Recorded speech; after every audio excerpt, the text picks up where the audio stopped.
Hi, my name is Tia, and I'm a senior in the College of Nursing at Michigan State. In February, I was accepted to the externship of my dreams. I would have been in Ann Arbor, working on the front line of care on an adult medical surgical unit under a nurse preceptor. But, a month after being accepted, I received a call that the externship had been canceled due to the coronavirus outbreak. I began looking for a new job as millions of Americans across the country were filing for unemployment as a result of this pandemic. Over the last week, 6.6 million people filed state unemployment. Headline after headline, the pandemic became very anxiety-provoking, especially when you read headlines that highlight things like, "There is no plan to return to normal," or "The way we travel the world will never be the same again." It can be very overwhelming. Seeing all these headlines and reading about previous pandemics led me to understand how in the times of the Middle Ages they must have seen the pandemic in a different cultural lens. As alluded to in the video, how the Black Death transformed the world, during previous pandemics like the Plague of Justinian and the Black Plague, people didn't have the same sources of communication we now have in the 21st century to quickly share news and information.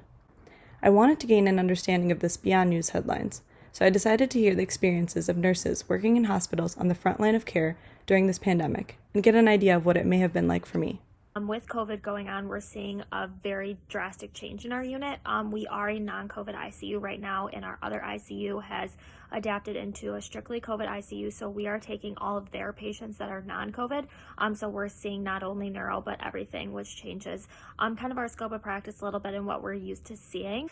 In our hospital lobby, we have a whiteboard of patients that we've weaned off ventilators per day, and then we also have a growing count of how many patients with COVID we've discharged. So that's kind of a positive thing for us.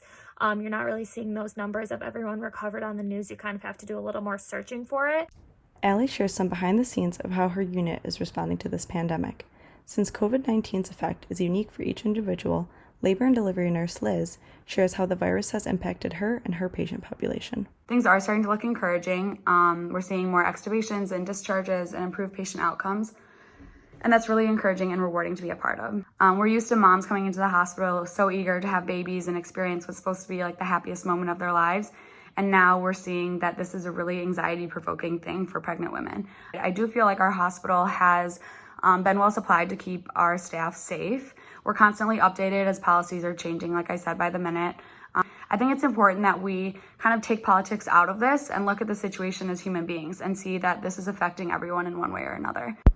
Although communication has vastly improved from the times of the medieval ages, what has remained constant is the fact that individual perception of the pandemic shapes the spread of the disease.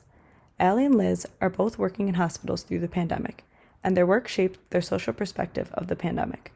Conversely, despite messages in the media hearkening the importance of social distancing, we have all seen how this message can be perceived very differently by individuals with a different perspective. What has also remained constant in pandemics throughout history is that human beings are resilient.